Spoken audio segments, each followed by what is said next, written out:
All right. Welcome to the first ever Pushing the Cushion weekly race recap, where we can just kind of talk a little bit of racing and what's going on, the goings on in sprint car racing. Jim, is Open the wheel idea? racing. What's that?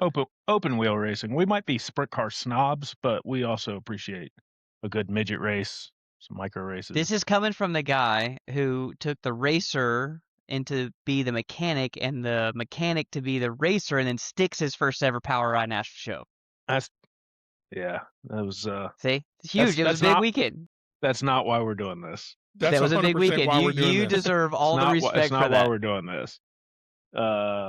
We're not going to talk about the outcome of said feature, but that's not what's important. Yeah. But it was fun. We did have some. It was really good. What do we want to start with, Justin? We want to start with national stuff. Just who won this weekend? High Limit out in Arizona. They ran 3 nights. I like what High Limit's kind of doing, where they're like parking at one track and trying to make like a weekend event. You know, they ran 2 or 3 nights at Las Vegas, then they ran 3 nights at Arizona, Central Arizona. It's where Ryder and the ASCS ran a couple weeks ago. Big half mile. Winners: Tanner Thorson, Rico Abreu, and James McFadden. Cool to see McFadden still getting out there and getting a win in. That's good for him. Tanner Thorson, I've got the High Limit race on in the background here. Tanner Thorson is currently the leader of the High Limit series. Yeah, don't ask me what the point spread is, but I just saw that he was the leader. He's been on the gas. High Limit's been ultra competitive. I think they've had a new winner every night. No repeat winners in 6 races, which is cool. The same can't be said with the Outlaws, where David Gravel's on a heater. Again. He's abusing everybody on the quarter miles. He gets both wins in Oklahoma at Lawton and Creek. I watched just the highlights. It was actually a really cool race. The race at Lawton. He kind of just sat there and waited for Bacon. He found the rubber before anyone else did, and he didn't show his cards. He just sat there and waited until he had to. And at that point, truly, like even some of the lap cars didn't see the rubber, and he was able to carve through them. And I think it's the same concept a lot of times. If you can take the lead and gap that person, you just scare them, and they don't know what you've done that's so much different. Or what you're capable of. Yeah, some of those races, it's better to be running second and not showing all your cars. You can kind of surprise the guy, and then sneak away. Especially like lap traffic, that's sometimes an advantage. Or if the track's really taking a big swing, and you see it. You mentioned that you liked High Limits just kind of camping in a spot. That reminds me of like 90s NASCAR when it was a week-long event. People start camping out there Tuesday, Wednesday, and then there's practice, qualifying, truck race. I think it's now the Xfinity Busch. What is it? O'Reilly's series.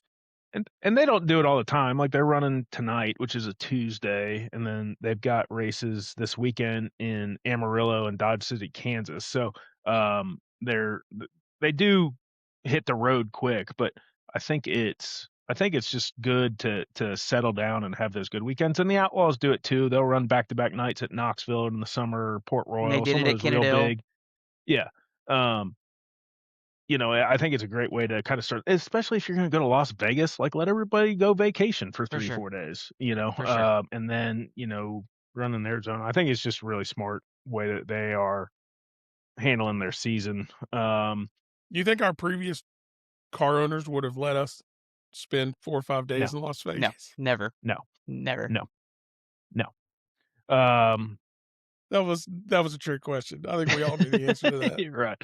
I don't know what that says about us or about him, but the fact remains it would have never happened.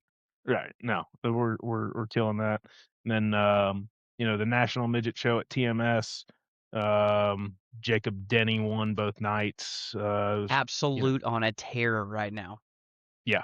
I think they've run 6 nights. He's won 3 or 4 of them, and I think he has won 4. The Coons cars were up front, which nobody's shocked to see. I saw McDermott's car was up front. Good run.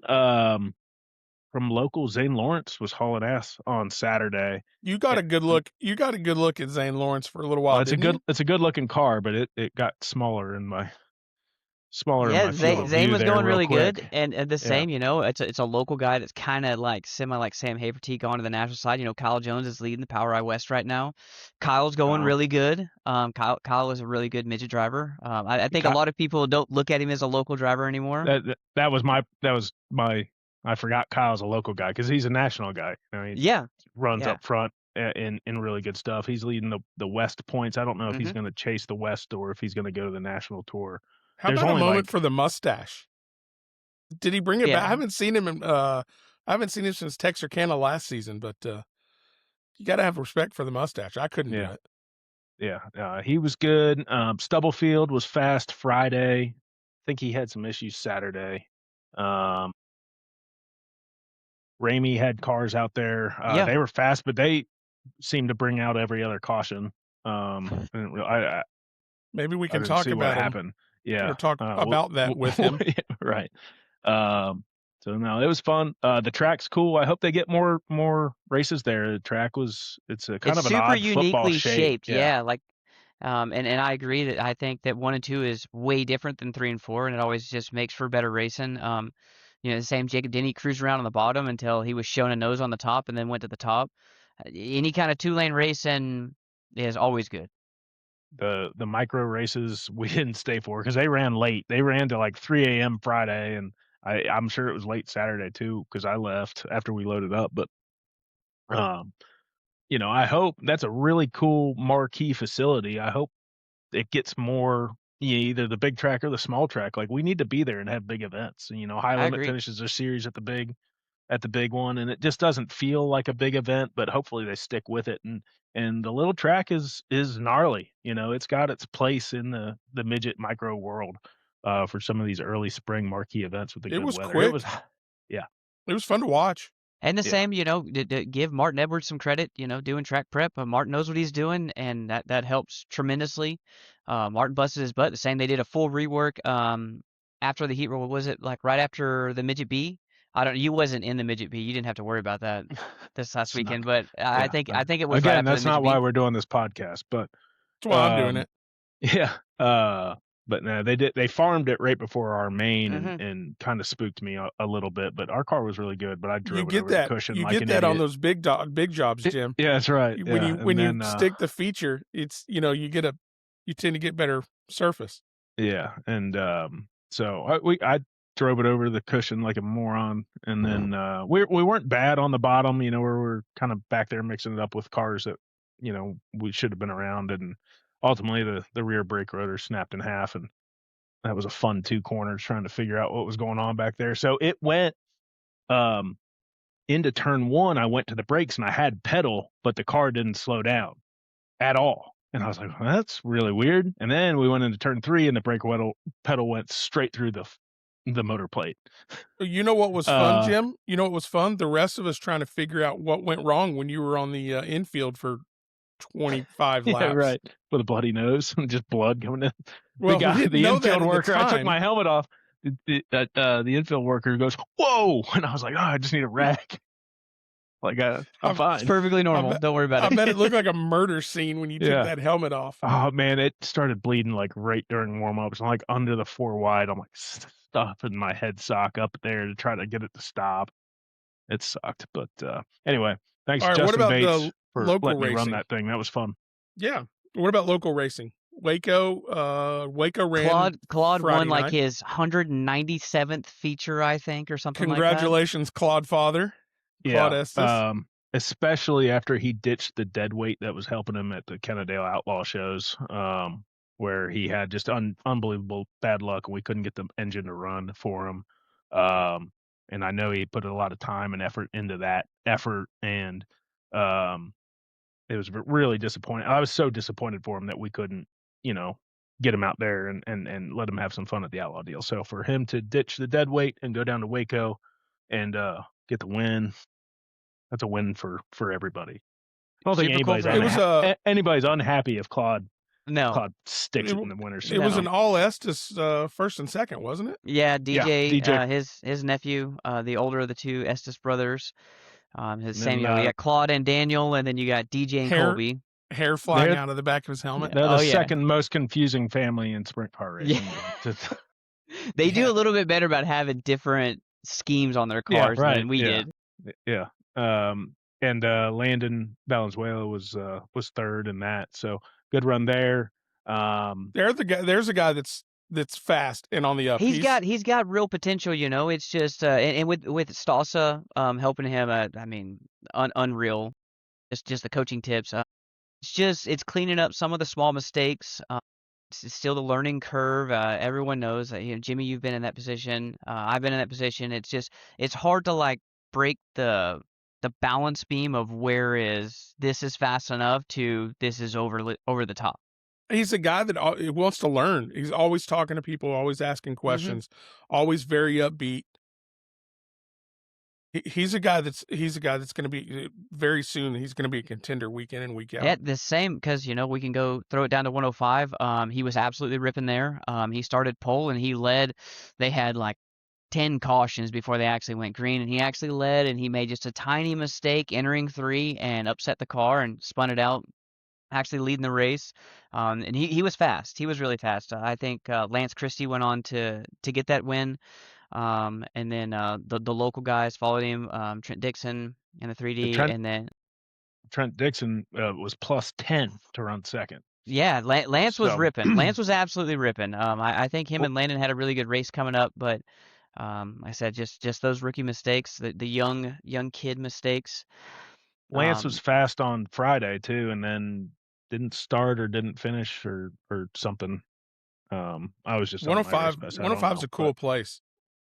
It's a really cool place, and I'll say this on the air. I have no clue why more people don't try to run the bottom there. I would have been There it biting my is. fingernails to be on the bottom down there. There it is. Same Jacob All right. Harris. He did it a couple laps. It's the Jacob only Harris- reason we're doing this podcast. If you listen closely to the things that come out of Corby's mouth, you'll learn the truth really quick, and that's it. Well, we people run the bottom. Yeah, But so- Jacob ended up coming home third. His brother Tyler got tangled up in a couple crashes. But yeah, 105 was a good race. That's good. That's good. They had a bunch of cars, or not a bunch of cars, but they had a good I think field. they had 19 cars, 19, something like that. something like that. Waco didn't get any cars. So that's unfortunate. But you know, It's tough on a Friday night. and the Ramies were at TMS. Me and Justin were at TMS. Stubblefield was at TMS. Zane Lawrence. Zane Lawrence was there. You know, Yep. so and there was just Jeb was there Jeff crewing. Sessoms was there both nights. So Yep. Helping the, you know, what, there's Second was opinion. it Best Services? Second what? opinion. second That's opinion. it. Sorry, cars. I'm sorry to those people for Good night. botching. You need to call Jeb right now and Easy. apologize. Yeah. Easy. Yeah. He was wearing a push in the cushion hat both nights. was though, wearing so a push in the he was cushion looking hat. good. That you can pick up at stompandsteer.com. Thanks for No, you that can't. leeway. No, you can't. But Well, maybe by someday. the time this comes out, you'll be able to. Yeah. That's all I got for local stuff this weekend. The Kennedale opener. It's Thanks, Who's time. racing everybody's- Kennedale this weekend? Me. Come on, Jim. Hopefully. If It's time. I got to start my car on Thursday and set the timing. So as long as I don't crash it into my mom's Prius, Jimmy we'll see you Hollywood Saturday. Gardner. It's time for Hollywood Jim Kennedale, man. Gardner. Everyone's excited, you know. Kennedale's a big racetrack around here. A lot of people are looking forward to the first sprint car race there. Yep, it's going to be good. And then Greenville Hunt County Speedway runs next Friday, but that's also the prelim night for that big 20K show up in Oklahoma. Right, the Arrowhead race. which That's is- going to be which fun is to talk next about. weekend. Yeah, so The last entry list I saw, there were some big names. A lot of people signing up for that. That's a cool deal. $20,000 to win. 100 cars or something. They're being kind of coy on the format Friday for the prelims. Yeah. That it's like they don't really have a plan. Maybe they do, and they haven't posted it for God knows what reason. But hopefully tough, it works it'll out. be really, it'll be cool to see it if they can make everything and iron it all out. There's like Kerbo said, a lot of fast people are supposed to show up there. So that'll be good. So that's next weekend. This weekend, the only 305 show around is at Kennedale. It's going to be cold. It's been It's gonna be hot nice, as hell isn't it, all Corby? week. No, It's I got gonna my be like coveralls 60 out. Yeah, it's going to be like 60 degrees is the high Saturday. So I'm sure I'll be checking ADR and putting the fuel to her. The Outlaws are up in Missouri and Kansas this week. That'll be on Dirt Vision. I don't think any local flavors going. I don't think Ryder's going up there, right? Ryder is No, going to run it's Wichita. He's going to run 81 Speedway. Saturday. Okay. Yes. Which, I mean, why is High Limit at Dodge City and the Outlaws in Wichita? That seems It's like aggressive. that It's could have aggressive. been better thought out. But anyway, that's what we got for open wheel racing. I think there's we're gonna try to do this probably weekly. Just a quick recap, give people just kind of an update on what's going on. Yeah, I not know everybody's junkies like us who seek out my race pass races from 200 And you can miles hear away from me just to where I see. would have ran at a local race, Yeah, either the top or the right. bottom. Oh, I think I would have run second or third here. on the bottom, Yeah, right. kissing tires. But yeah, that's kind of our plan, is to keep everybody abreast of what's going on locally, where you can catch some racing, and check it Try out to on keep up with the Flow, national Dirt stuff, but Vision, Race On. Listen to Corby I guess talk we got about to be running on the bottom. IMCA TV again. There's way too many yeah, streaming services now. Waco, I know that everyone does it these days. Yeah, I think Waco is actually on IMCA TV now. Yeah, I know Ardmore, Ardmore, same. Southern Oklahoma is yeah. IMCA TV. Yeah. So The I'm majority not of the buying stuff that is one. race on. I'm not buying that. We'll have I've to got like share 'em 6 all. others. Yeah, but anyway, that's that. We got Kevin Ramey coming on the main podcast here, which I'm really excited about. He's a promoter at RPM Speedway now and running sprint cars. So I was talking to him at TMS. Want to see kind of the improvements of what's going on at RPM, what his plans are, and see Don't if take he's it for still granted. An good. absolute legend around Yeah, here. he's been doing. I was looking stats up. He's been like winning races since That's 1993. what Jim does in his I pastime. was 6 years old. So Yeah. we're looking forward to talking to him. Thanks everybody for tuning in. We appreciate it.